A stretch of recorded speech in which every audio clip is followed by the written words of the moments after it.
trafficker perpetrator would rent a whole hotel floor just for us girls. And I found out doing my research that the youngest sex trafficker here is 10 years old. Now, the age that they enter into a sex trafficking and prostitution is 12 to 14. But then that was in my time. Now you're ordering 10-year-old girls and 10-year-old boys. So I was really wanting to be rescued. I really didn't get rescued. People ask me all the time, well, how did you get out of it? Well, I aged out of it because I didn't have anybody in my time and in my community that really even cared about any kids missing. We have a lot of missing kids. And it's not because they ran away from home. It's because they were snatched up. And I'm talking about right today. All the missing kids report that we have that no one is doing anything about. It's because they snatched up. And I just have to say this, Dr. Haney, before I go further. I want people to think about the Nigerian girls. I want them to think about how can you go get 300 little girls out of a school in broad daylight and no one know where they at. Now, I'm already puzzled about the airplane that they can't find. But now we're talking about 300 little girls from age probably 12 to 14. So that means the government is involved. It's a cover-up. And until we start facing this and speaking on this, then we're going to have this. And so I got rescued because I aged out. And I aged out, I was like 42 years old, but I aged out at 30 because now by then I'm full of drugs, I'm homeless, I don't feel like I belong to anything, I don't want to live, so I'm not performing as good as the 12-year-old I once were or the 14-year-old. So that means I'm costing them money.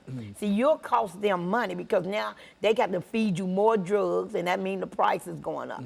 Then you got the clients, the perverts that's complaining because I'm not performing like they paid for me to perform. Well, I'm handcuffed to a bed, I'm gagged by my mouth so I don't scream, and I'm drugged up. So I'm laying there like a limp towel. So that's more complaints for them. So after about 29 or 30, the men started just leaving me alone because I'm drugged out. And so once they left me alone, I'm saying about 32, I was just lost. I was out in the streets. That's why people say CGreenlee was homeless for 10 years. I truly was. You shame to go home, you can't face your family, and then you don't even know what to say. Even though my family loved me unconditionally, I'm the one that was shamed.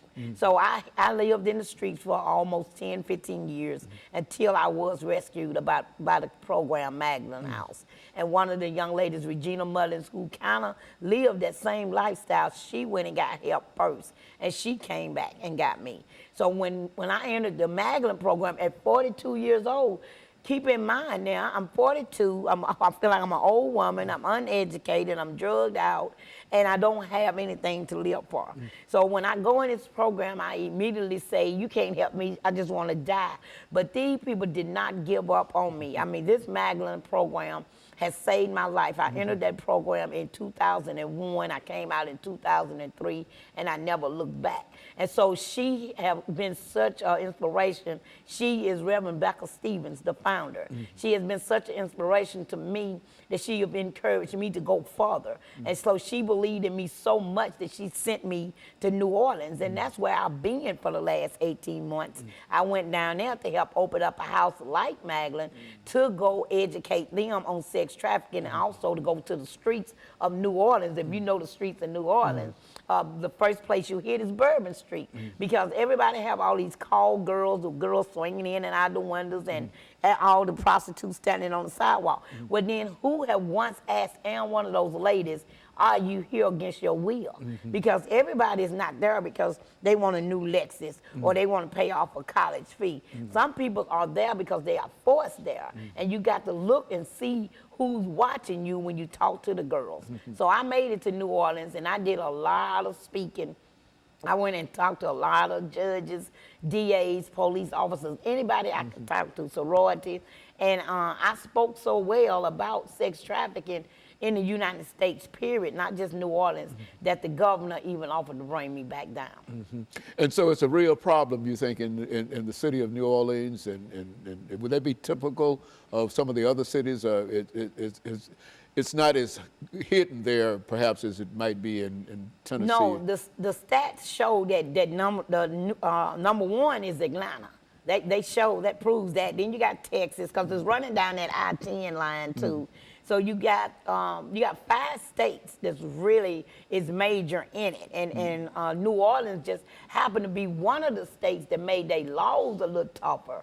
So we are trying to get other states to back off of what Governor Jindal just did, because by him changing the law, it made it stiffer. And what I mean by made it stiffer, Dr. Haney, is if we got locked up for any sex crime, crime against nature, just doing any kind of oral sex, anything we get caught doing, we automatically get charged as a sex offender. We automatically get 18 months to 3 years. It's women's in jail now just because they got caught giving oral sex. But the man, he didn't get caught doing anything, so I didn't think that was right. So if you're going to force us out here, and then this man is going to be a pervert enough to pay for me, and I'm 12 and 10 years old, then I feel like then you need to be accounted for too. So my call was to ask them to change the law and make it stiffer on everybody, not just us. You make it stiffer on the men's, and you make it stiffer on the men's who are putting us out there. Well, it appears to me, Ms. Greenlee, doing this as we end this first segment, that this is a real problem in America today. Is that what we're saying? This is a huge problem in America today. And we'll be back with our audience following this very, very short commercial break.